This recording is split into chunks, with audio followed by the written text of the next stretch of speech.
Uma Rosa com Amor foi uma oportunidade assim de eu mostrar essa outra face, né, do meu trabalho, e que foi tão divertido de fazer. E tinha um elenco espetacular, né? Amigos ali para sempre, né? A Carlinha Marins, com quem eu reencontrei, né? Depois de termos feito muitos anos antes História de Amor, o Tony Garrido, que já tinha sido meu colega na oficina de atores da Globo, olha isso. E eu me lembro bem quando ele um dia na oficina me falou: cara, vou entrar numa banda chamada Cidade Negra, olha isso. Ele era de outra banda na época.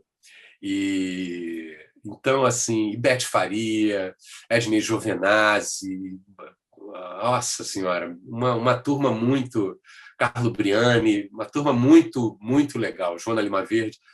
Então foi uma novela que me deu muito prazer e que fez sucesso, fez muito sucesso. Eu lamentei muito na época o SBT não ter dado continuidade assim, a essa produção de novelas, né, contratando atores de peso, né? Poxa, Beth Faria no SBT, que coisa Sim, incrível, né? sim. É muito bacana. E esse gênero, né, cômico também, deveria manter Pois essa, é, pois essa é. faixa de novela com gênero cômico. Ia ser muito É, legal. é. O SBT ele achou um filão, eu acho até muito pertinente, assim, que é esse filão da novela infanto-juvenil, né? Sim, Que eu uhum, acho que é muito legal, porque eles ocupam um lugar que ninguém ocupa, né? Pelo sim. menos não na TV aberta. E eu acho muito, muito bacana, muito pertinente. Mas lamento, assim, até como espectador de novelas, né? Lamento de não.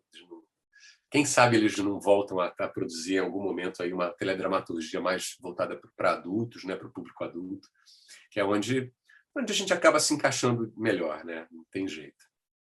Sim. E agora Amor e Revolução. Você fez aí, foi a última que você gravou lá, né? Foi, foi. Amor e Revolução já foi uma novela também mais difícil, né? Mais dramática, uma novela pesada, né? Sim. E uma É, novela também que exigia um volume de produção, porque era uma novela de época, para começar. ela abordou ali o tema dela foi militar, né? O tema da ditadura, né? Sim. Do Brasil na época da ditadura.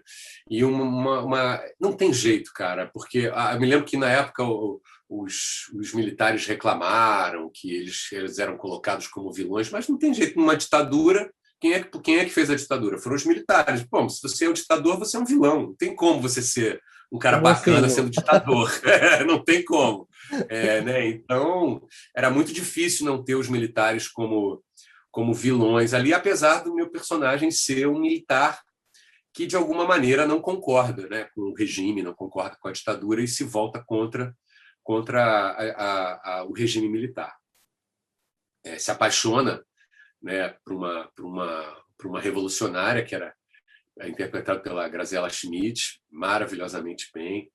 Mas foi uma novela também muito difícil, porque era uma novela que, como eu disse, exigia um volume de produção, de pesquisa, que talvez na época, eu não sei hoje em dia, já faz tempo, mais de 10 anos que eu não trabalho no SBT, mas tenho a impressão de que na época o SBT não tinha estrutura para conseguir produzir um trabalho que exigisse, né, tanta pesquisa, tanto volume de produção por ser uma novela de época e peitar esse assunto, Uma né, que produção polêmico, não é? era uma produção polêmica. Eu me Sim. lembro que teve uma coisa que acontecia sempre no final da novela, tinha sempre um depoimento.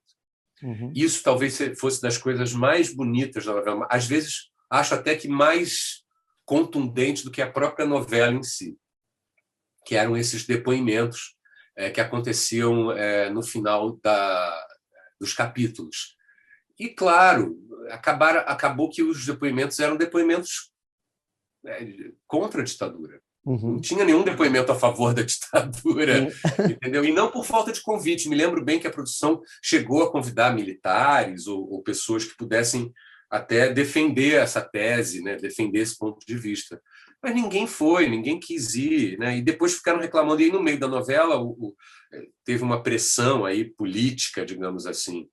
É, claro, estou falando disso tudo, eu não tenho provas disso tudo. Isso tudo é o que a gente ouvia ali nos Sim, bastidores, né? Mas teve uma pressão política ali para que esses depoimentos acabassem, e no meio da novela o Silvio resolveu não colocar mais os depoimentos.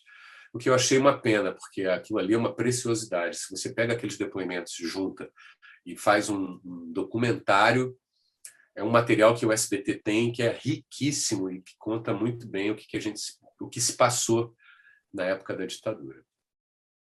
muito bem. E essa novela ela está também disponível no SBT Vídeos, tá? Na íntegra também. Ela está Ó, lá. ó. Esmeralda também. Cláudio Lins para todos os gostos. Sim, pode maratonar Cláudio Lins lá no SBT É. Vídeos. Ô, Cláudio, para a gente já finalizar, fala um pouquinho dos seus novos projetos e quando que você volta aí para as telinhas? Ah, rapaz, quando é que eu volto para as telinhas? Essa é uma boa pergunta, né? Porque, ao contrário do teatro ou do palco, né, que a gente consegue, ainda tem um poder de se produzir, né? Na televisão a gente depende muito de convite.